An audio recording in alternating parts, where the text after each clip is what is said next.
नमस्कार साथियों। 12 मई को प्रधानमंत्री जी ने देश के नाम पांचवा संबोधन दिया है, जिसमें उन्होंने आत्मनिर्भर भारत अभियान जैसे महत्वपूर्ण संकल्पना की व्याख्या करने का प्रयास किया है। और वास्तव में इस समय कोविड-19 जैसे महामारी के दौर में भारत जैसे देश के लिए आत्मनिर्भर बनना एक बहुत ही प्रासंगिक शब्द है, बहुत ही प्रासंगिक अवधारणा है।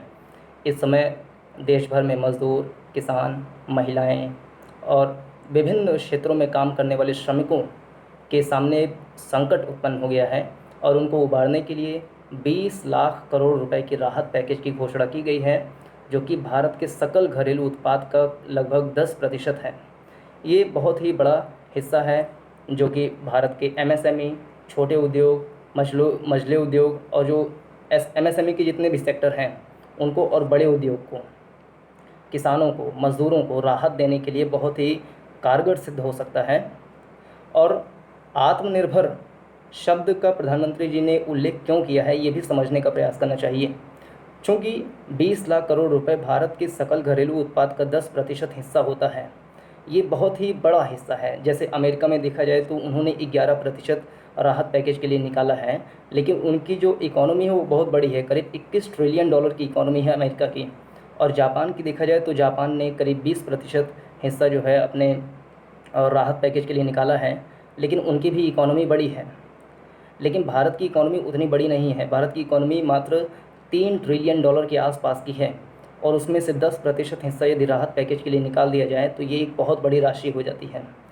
तो आत्मनिर्भर भारत बनाने के लिए ये बहुत ज़रूरी है, क्योंकि जो 20 लाख करोड़ रुपए है वो भारत सरकार कहाँ से उसका इंतज़ाम करेगी?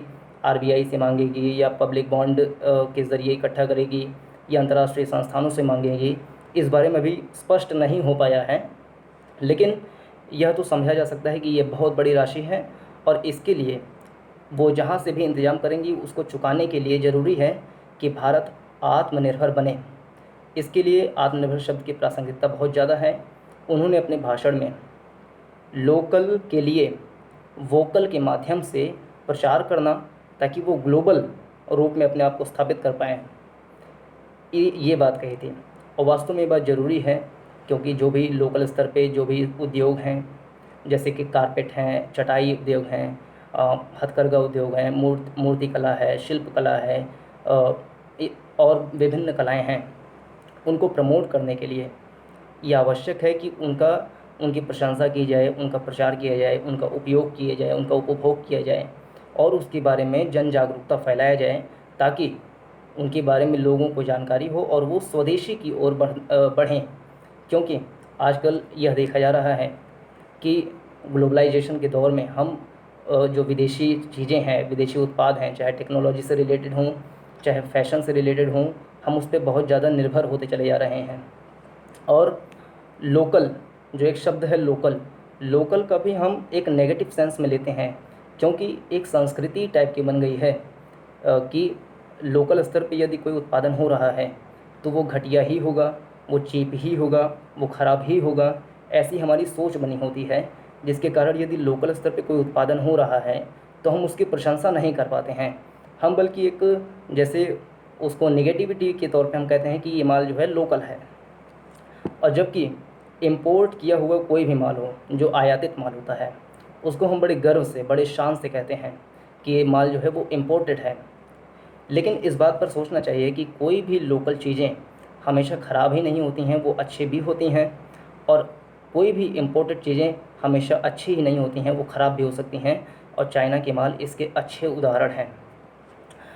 पबजी एक वीडियो गेम है जिसका प्रचलन बहुत तेज़ी से बढ़ रहा है। लाखों लोगों ने इसको डाउनलोड किया है, लाखों इसके यूज़र हैं, और छोटे छोटे बच्चे भी पबजी जैसे खेल में अपने आप को बहुत ज़्यादा रुचि दे रहे हैं। पबजी हो, चाहे टिकटॉक हो, चाहे अन्य चीज़ें हों, उनका उपयोग बहुत ज़्यादा बढ़ रहा है। स्वदेशी के स्तर पे हमें इस बात पर भी ध्यान देना चाहिए कि हम किसी भी ऐसी चीज़ों का प्रयोग अत्यधिक मात्रा में ना करें जिससे हमारे स्वास्थ्य, हमारे मानसिक स्तर पर भी नुकसान हो। जैसे एक छोटा सा परिवार है, यदि उसके पास खाने के लिए नहीं है तो वो अपने पड़ोसी के पास जाएगा, रोटी मांगेगा कि उसको खाने के लिए मिल जाए, उसको बच्चों को दूध पीने के लिए दूध मिल जाए। लेकिन वो गरीबी के मारे अपने पड़ोसी के पास ये मांगने के लिए नहीं जाएगा कि आप मुझे मोबाइल दे दीजिए, मेरे बच्चे को टिकटॉक पे वीडियो बनाना है या मोबाइल में वीडियो गेम खेलना है। वो गरीब परिवार जाएगा पड़ोसी के पास, वो अपनी आवश्यकता की चीज़ें उससे मांगेगा और उसी से अपना काम चला लेगा। उसी प्रकार से भारत को भी या भारत के नागरिकों को इस बात की समझ होनी चाहिए या समझना चाहिए, पूरी संवेदनशीलता के साथ ये बात समझनी चाहिए कि जैसे गूगल है, यूट्यूब है, फेसबुक है, व्हाट्सएप है, ये सारे सोशल मीडिया जो हैं विदेशी हैं। जैसे यूट्यूब या फेसबुक या अन्य जैसे गूगल ही हो गया, ये सारे अमेरिका के हैं। या टिकटॉक देखें, पबजी देखें, ये चाइनीज़ हैं। तो ऐसे उत्पाद जिसके बिना हमारी इकोनॉमी ठप हो सकती है या रुक सकती है, तो उनका उपयोग तो किया जा सकता है।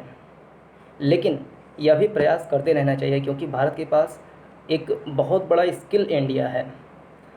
IIT Kanpur, IIT Kharagpur, IIT Delhi, IIT Bombay, IIT Pune, IIT Madras, IIT Chennai, IIT Hyderabad, बहुत सारे आईआईटीज़ हैं, बहुत सारे आईआईएम हैं और भी बहुत सारे टेक्निकल कॉलेजेस हैं। वहाँ के विद्यार्थियों को या भारत सरकार की जो इलेक्ट्रॉनिक मंत्रालय हैं या भारत सरकार, इन सबको मिल करके और प्रत्येक आम नागरिक को भी मिल करके इस बारे में विचार करना चाहिए कि हम अपना सोशल मीडिया प्लेटफॉर्म कैसे विकसित करें, जैसे कि चाइना ने किया है, ताकि हम किसी के दूसरे के ताने को ना सुनना पड़े कि हम लोग चाइना का टिकटॉक यूज़ करते हैं, चाइना का पबजी यूज़ करते हैं, अमेरिका के यूट्यूब ऐप यूज़ करते हैं या किसी अन्य ऐप यूज़ करते हैं।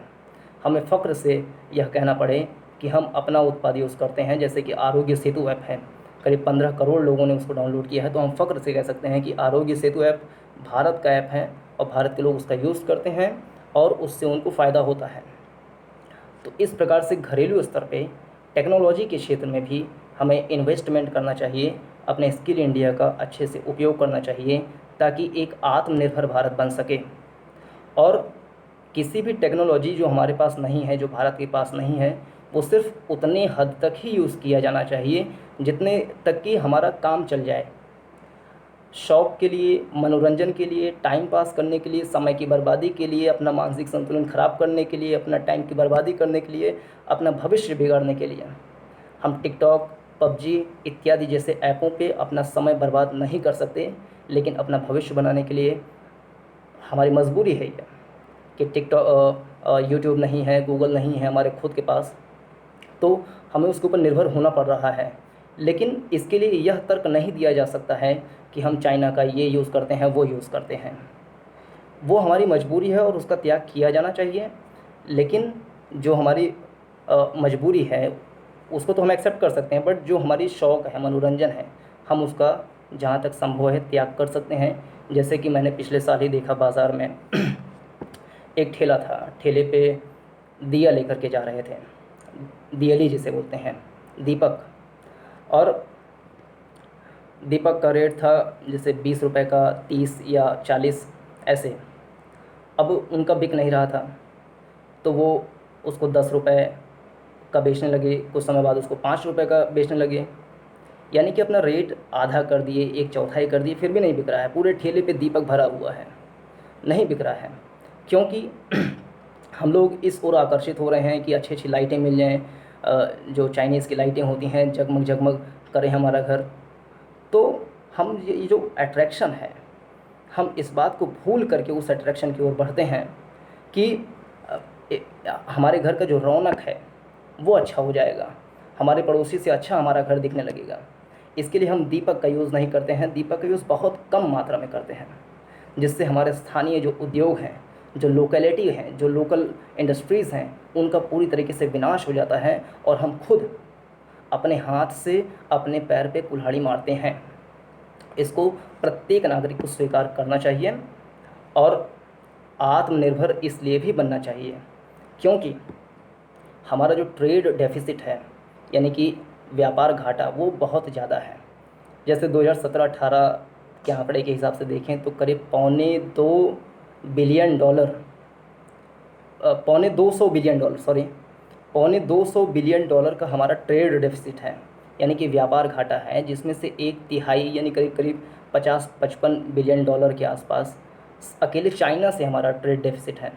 यानी हम भारी मात्रा में इलेक्ट्रॉनिक के सामान हो गए, जो इलेक्ट्रॉनिक गैजेट्स हो गए या अन्य चीज़ें हो गई, मोबाइल हो गए, इत्यादि चीज़ें हम इंपोर्ट करते हैं। तो इससे हमारा ट्रेड डेफिसिट बहुत ज़्यादा बढ़ जाता है। तो आत्मनिर्भर इसलिए भी बनना चाहिए कि हमारा ट्रेड डेफिसिट कम से कम हो, व्यापार घाटा कम से कम हो, हमारे जो स्थानीय उद्योग हैं, जो किसान हैं, जो हमारा खाद्य प्रसंस्करण उद्योग है, फूड प्रोसेसिंग यूनिट्स हैं, एमएसएमईज़ हैं, जिस पे बहुत सारे असंगठित क्षेत्र के लोग काम करते हैं। करीब 90% भारतीय ऐसे हैं जो असंगठित क्षेत्र में काम करते हैं। उनके विकास के बारे में सोचना चाहिए, और जो भावी युवा शक्ति है उसको इस बात पर विचार करना चाहिए कि हम अपने उद्योग को सबसे पहले इस्टेब्लिश करें, अपने भारत को सबसे पहले इस्टेब्लिश करें।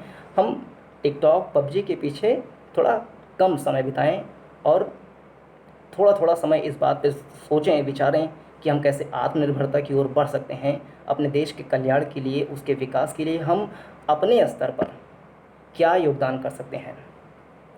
कुछ समस्याएं हैं, कुछ क्षेत्रों में रिफॉर्म करने की आवश्यकता है, इसमें दो राय नहीं है। उसमें से 4L के बारे में बताना चाहूँगा। 4L में रिफॉर्म करने की आवश्यकता है। 4L में पहला L है जिसको कहते हैं लैंड। लैंड मतलब भूमि, ज़मीन। जैसे कोई भी उद्योग लगाना हो, कोई भी इंडस्ट्री लगानी हो, तो उसके लिए सबसे आवश्यक पूंजी जो होती है वो होती है भूमि। भूमि पर ही लैंड लगता है। तो जब वो इंडस्ट्री वहाँ पे स्थापित की जाएगी तो उसके लिए बहुत सारे प्रक्रियाओं से गुजरना पड़ता है, जिससे इंडस्ट्री लगाने में असुविधा होती है। तो भारत सरकार को या राज्य सरकारों को इस क्षेत्र में नीतियाँ बनानी चाहिए कि हम भूमि का आवंटन, या कहें कि जो इंडस्ट्रीज़ को भूमि एलोकेशन किया जाना चाहिए उसमें थोड़ा सा नरमी बरतें, या कुछ ऐसी नीतियाँ बनाएं जिससे हमारी इंडस्ट्रीज़ आकर्षित हों। और जो सरकारी बहुत सारे भूमि हैं, लैंड हैं जो खाली पड़े हुए हैं, बर्बाद हो पड़े हैं, जैसे COP का एक बैठक हुआ था अभी शायद पिछले साल ही, उसमें मरुस्थलीकरण के ऊपर चर्चा हुई थी, जिसमें बताया गया था कि दुनिया भर में बहुत सारे लैंड ऐसे हैं जो मरुस्थलीकरण, डिज़र्टिफिकेशन हो गया है उनका, और भारत में भी बहुत बड़ा लैंड मरुस्थलीकरण के क्षेत्र में है। तो उसको हम कैसे फर्टाइल लैंड बनाएं, उसको कैसे उर्वर क्षेत्र बनाएं ताकि उस पर कृषि हो सके और इंडस्ट्रीज़ भी उस पर लग सकें। तो एक लैंड पे काम करना चाहिए, और दूसरा लेबर पे। दूसरा L है लेबर, यानी श्रम। श्रम में जैसे जो श्रमिक हैं वो असंगठित क्षेत्र में बहुत ज़्यादा मात्रा में हैं, उनको कैसे अधिक से अधिक मात्रा में संगठित क्षेत्र में लेकर आएँ, या जो उनकी रोज़गार की क्षमता है, या कहें कि जो रोज़गार जिस क्षेत्र में काम कर रहे हैं उसमें उनकी स्टेबिलिटी बढ़े। उनको ऐसा ना हो कि हमें इस रोज़गार से कब निकाल दिया जाएगा, ये इंडस्ट्री कब ठप हो जाएगी, इस बात का डर ना हो, बल्कि वो निफ़िक्र होकर के अपना काम कर सकें। और जो श्रम होता है, लेबर, ये समवर्ती सूची का विषय है। समवर्ती सूची, जैसे 3 सूचियाँ बनाई गई हैं, राज्य सूची, केंद्र सूची, समवर्ती सूची। तो समवर्ती सूची के तहत केंद्र सरकार और राज्य सरकार दोनों श्रम यानी लेबर के स्तर पे कानूनें बना सकती हैं, और केंद्र सरकार के स्तर पे करीब करीब 50 कानून हैं जो श्रम के लिए हैं, और विभिन्न राज्य सरकारों के कानूनों को देखा जाए तो करीब करीब 150 कानून हैं। यानी कोई भी इंडस्ट्री आएगी तो सबसे पहले वो 200 कानूनों को पढ़ेगी, उसके लिए 4-5 व्यक्ति को रखेंगी, कानूनविद को रखेंगी कि आप ये 200 कानून को पढ़िए। फिर एक लेबर की संहिता आप बनाइए कि हमारे इंडस्ट्री में कैसे लेबर के लिए कैसे काम कराया जाए। तो इतनी जो जटिलता है इसको थोड़ा सा सिंप्लीफाई किया जाना चाहिए, सामान्यीकरण किया जाना चाहिए, कि कोई भी उद्योग आए तो उनको इस बात से असुविधा ना हो कि लैंड के लिए या लेबर के लिए क्या लॉज बनाए गए हैं, इतने सारे लॉज बनाए गए हैं। और इससे जब इसमें रिफॉर्म होगा तो बहुत भारी मात्रा में FDI आने की संभावना बनती है। और तीसरा L जो है लिक्विडिटी है। लिक्विडिटी मतलब नकदी। जैसे कि भारत सरकार ने बहुत सारे योजनाओं के तहत किसानों को या जो अन्य क्षेत्र में काम कर रहे हैं उनको कुछ ना कुछ नकदी प्रोवाइड करते हैं। जैसे प्रधानमंत्री किसान सम्मान निधि योजना के तहत प्रत्येक किसान को जो उस दायरे में आते हैं, किसान के दायरे में आते हैं, उनको साल भर में 6,000 रुपये दिया जाता है। तो ये एक नकदी है, यानी कि लिक्विडिटी है। अब इसी नकदी को जो श्रमिक हैं, लेबर हैं, जो असंगठित क्षेत्र में काम कर रहे हैं, और जो महिलाएं हैं, जो युवा हैं, जो बेरोज़गार हैं, वहाँ तक भी बढ़ाया जाना चाहिए, ताकि उनके हाथ में जब पैसा जाएगा तो वो मार्केट में खर्चा करेंगे तो डिमांड बढ़ेगा, डिमांड बढ़ेगा तो सप्लाई बढ़ेगी, प्रोडक्शन बढ़ेगा, यानी कि पूरा इकोनॉमी चैन जो है, सप्लाई चैन, वो बढ़ेगा, जिससे भारत को आत्मनिर्भर बनने में सहायता मिल सकती है। और चौथा एल है लॉ।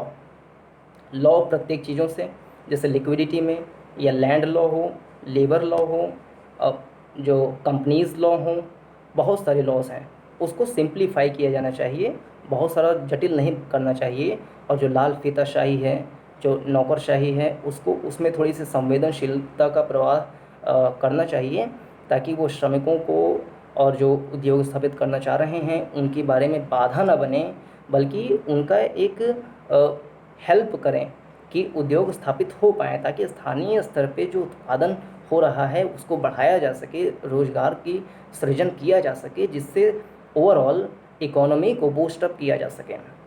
इसके लिए प्रधानमंत्री जी ने अपने 12 मई की भाषण में 5 पिलर बताया है कि 5 पिलर को यदि मजबूती से, पूरी स्ट्रांगली से खड़ा किया जाए तो वो भारत की अर्थव्यवस्था को, भारत को आत्मनिर्भर बनाने वाली जो एक पवित्र मंदिर है, स्वदेशीकरण की ओर बढ़ने वाली जो एक पवित्र मंदिर है, पबजी टिकटॉक से हट करके हम स्वदेशी वस्तुओं की ओर बढ़ने वाली जो एक बहुत ही अच्छी इमारत है, उस ओर बढ़ा जा सकता है, यदि हम प्रधानमंत्री जी द्वारा सुझाए गए इन 5 कदमों को अच्छे से पूरा शासन, प्रशासन, प्रत्येक नागरिक फॉलो करें। उसमें से पहला है इकोनॉमी, अर्थव्यवस्था। अर्थव्यवस्था में उन्होंने कहा है कि इंक्रीमेंटल ग्रोथ ना करने की बजाय क्वांटम ग्रोथ होना चाहिए। इंक्रीमेंटल ग्रोथ होने का मतलब कि धीरे धीरे ग्रोथ। हमारे जो लक्ष्य हैं, हमारे जो उद्देश्य हैं, वो छोटे छोटे हैं, वेरी शॉर्ट शॉर्ट गोल्स, उनको बढ़ाया जाना चाहिए, ग्रोथ बढ़ाया जाना चाहिए, और रोज़गार के अवसर और ज़्यादा सृजित किए जाने चाहिए। यानी इकोनॉमी का जो स्केल है वो बढ़ाया जाना चाहिए, ताकि इस मजबूत पिलर पर एक आत्मनिर्भर भारत का स्थापत्य, यानी कि जो बिल्डिंग है वो बनाई जा सके। और दूसरा पिलर है इंफ्रास्ट्रक्चर। इंफ्रास्ट्रक्चर मतलब आधारिक संरचना, और ये बहुत ही मजबूत पिलर इसका बनाया जाना चाहिए। इंफ्रास्ट्रक्चर सोशल क्षेत्रों में, जैसे कि शिक्षा के क्षेत्र में, स्वास्थ्य के क्षेत्र में, अभी भी भारत में स्वास्थ्य की इंफ्रास्ट्रक्चर बहुत वीक है अन्य देशों के हिसाब से। और शिक्षा का जो इंफ्रास्ट्रक्चर है, प्राइमरी स्कूल्स हैं, सेकेंडरी स्कूल्स हैं, हायर स्कूल्स हैं, टेक्निकल कॉलेजेस हैं, और जो यूनिवर्सिटीज़ हैं, उनमें स्थिति बहुत ही ज़्यादा भयावह है। सोशल सेक्टर के जितने भी आधारिक संरचनाएं हैं, उनमें पूरी तरीके से रिफॉर्म करके अच्छे से एक मजबूत पिलर स्थापित किया जाना चाहिए। हालांकि प्रधानमंत्री नरेंद्र मोदी जी ने बहुत सारी काम किए हैं, रिफॉर्म किए हैं, सड़क बहुत सारे बना लिए हैं, स्मार्ट सिटी मिशन की शुरुआत की है, आयुष्मान भारत मिशन की शुरुआत की है, बहुत सारी योजनाएं ऐसे लेकर आए हैं जो भारत के कमज़ोर तबके को बूस्ट अप करने में सहायता करता है। तो इस प्रकार से इंफ्रास्ट्रक्चर को और ज़्यादा मजबूत किया जाना चाहिए, ताकि एक सशक्त भारत, एक श्रेष्ठ भारत, और उससे भी जो सब प्रासंगिक शब्द बन गया है इस समय, आत्मनिर्भर भारत बनाया जा सके। और तीसरा है सिस्टम। तीसरा जो पिलर है वो है सिस्टम, यानी कि जैसे पुराने जो सिस्टम थे उसमें पारदर्शिता का अभाव था। जैसे सूचना का अधिकार कानून जो है वो भी 2005 में आया था, उसके पहले पारदर्शिता का बिल्कुल अभाव था। शासन तंत्र, प्रशासन तंत्र क्या कर रहे हैं, भ्रष्टाचार किस मात्रा में लिप्त है, इसका कोई भी स्पष्ट ब्यौरा नहीं था। अब इस समय एक श्रेष्ठ भारत बनाने के लिए ज़रूरी है टेक्नोलॉजी बेस्ड सिस्टम की स्थापना करना। और प्रधानमंत्री जी ने टेक्नोलॉजी बेस्ड में एक बहुत बड़े बड़े रिफॉर्म लेकर आए हैं, जैसे आधार योजना हो गया, आधार कार्ड बनाने का, या जनधन योजना हो गया, जिसमें जनधन योजना खाते बहुत सारे खुलवाए गए हैं, जिसके तहत किसानों को डीबीटी डायरेक्ट बेनिफिट ट्रांसफ़र के तहत सीधा उनको नकदी लिक्विडिटी प्रोवाइड किया जाता है। तो ये सिस्टम जो है पूरा आमूलचूल परिवर्तन किया गया है। इसमें पारदर्शिता को बढ़ाया गया है, इम्पार्शियलिटी को बढ़ाया गया है, ट्रांसपेरेंसी को बढ़ाया गया है, जवाबदेहिता को बढ़ाया गया है। अब कोई भी छुप करके नहीं भाग सकता, उसको जवाब देना ही पड़ेगा, उसको जनता को जवाब देना पड़ेगा, शासन प्रशासन को जवाब देना पड़ेगा। यानी भ्रष्टाचार पारदर्शिता को कम करने में एक नए सिस्टम, एक टेक्नोलॉजी बेस्ड सिस्टम, एक एथिकल सिस्टम की स्थापना किए जाने की आवश्यकता है। और ये सिस्टम जितना ज़्यादा मजबूत होगा, नौकरशाही जितने ज़्यादा सबल होंगे, सशक्त होंगे, मजबूत होंगे, संवेदनशील होंगे, उतने ज़्यादा उस मजबूत पिलर पे एक अच्छे, एक भव्य मंदिर का निर्माण हो सकेगा। और चौथा है डेमोग्राफी।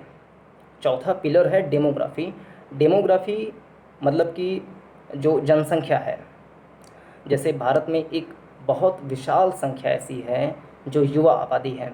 जैसे NSSO national sample survey office, और जो अंतर्राष्ट्रीय स्तर पर देखें तो UNDP यानी यूनाइटेड नेशंस डेवलपमेंट प्रोग्राम, इन दोनों के हिसाब से देखा जाए तो करीब 15 साल से 29 साल के बीच में जो युवा वर्ग हैं उनको एक कार्यशील जनसंख्या माना जाता है। यानी इस कार्यशील जनसंख्या के हिसाब से देखा जाए तो भारत दुनिया का सबसे युवा आबादी वाला देश है, जिसको डेमोग्राफिक डिविडेंड कहा जाता है, यानी जनसांख्यिकी लाभांश। तो इस जनसांख्यिकी लाभांश का हम सर्वोत्तम प्रयोग, ऑप्टिमम यूटिलाइजेशन कैसे कर सकते हैं, उनको अधिक मात्रा में रोज़गार के अवसर कैसे दे सकते हैं, उनको स्किल इंडिया की तरफ कैसे ज़्यादा प्रमोट कर सकते हैं, ताकि इतनी विशाल जनसंख्या का भारत के विकास में एक अहम योगदान हो सके।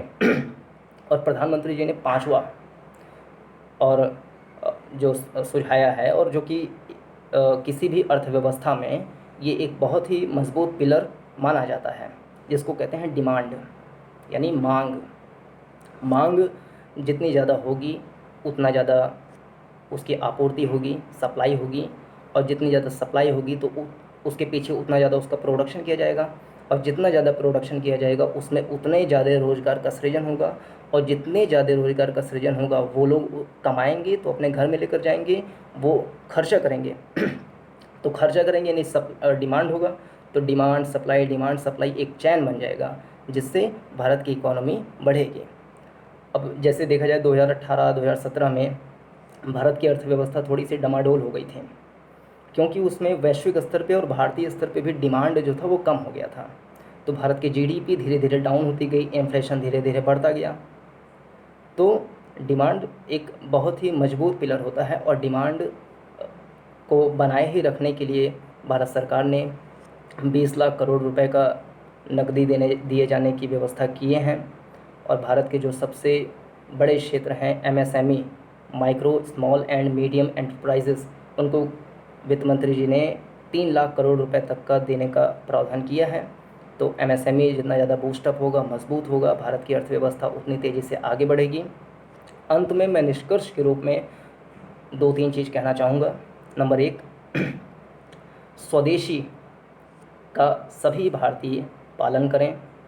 नंबर 2, लोकल स्तर पे जो भी उत्पादन हो रहा है उसका सम्मान करें, उसका प्रचार करें, उसको हीन भावना से न देखें, उसका अपमान न करें, उसको पूरी गर्व के साथ स्वीकार करें और प्रचार करें, ताकि ग्लोबलाइज्ड हो सके, अंतर्राष्ट्रीयकरण उसका हो सके और उसका विकास हो सके। नंबर 3, ऐसे टेक्नोलॉजी जो भारत के पास नहीं है और भारत को बिना उस टेक्नोलॉजी के उपयोग के नुकसान हो सकता है, उसका उपयोग किया जा सकता है। लेकिन ऐसे ऐप्स, ऐसे टेक्नोलॉजी जिसका यूज़ करना निरर्थक है, जैसे PUBG, TikTok, इसका यूज़ करना निरर्थक है, उससे 1 भी रुपये मिलने वाला नहीं है, टाइम पास ही होता है फालतू में, और मनोवैज्ञानिक समस्याएं होती हैं, मानसिक संतुलन बिगड़ता है, बेफालतू में समय उसमें व्यतीत होता है।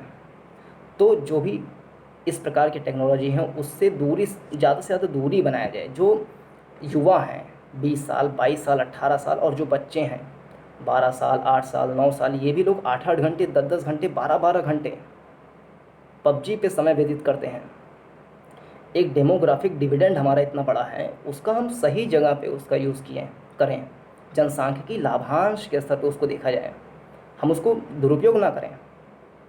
तो ये चीज़ मैं कहना चाहूँगा कि पबजी और टिकटॉक का पूरी तरीके से रोक देना चाहिए। गुजरात सरकार ने पबजी पर पूरी तरीके से बैन भी लगाया है। भारत सरकार से भी यह सभी लोगों को अनुरोध करना चाहिए कि पबजी पे पूरे राष्ट्रीय स्तर पर बैन किया जाना चाहिए और प्रत्येक भारतीय को स्वदेशी की ओर बढ़ते हुए टिकटॉक को अपने यानी कि स्वयं से ही उसको छोड़ना चाहिए और विभिन्न ऐसे जो टेक्नोलॉजी हैं जिससे हमारा नुकसान होता है उसको छोड़ करके स्वदेशी की ओर बढ़ते रहने चाहिए, ताकि एक श्रेष्ठ भारत, एक मजबूत भारत, एक सशक्त भारत और एक आत्मनिर्भर भारत की स्थापना किया जा सके। प्रधानमंत्री जी के सपने को पूरा किया जा सके। 2024-25 तक भारत को $5 ट्रिलियन की इकोनॉमी बनाया जा सके। भारत के इतने बड़े डेमोग्राफिक डिविडेंड का सदुपयोग किया जा सके और हमारा भारत खुश रह सके। धन्यवाद। जय हिंद।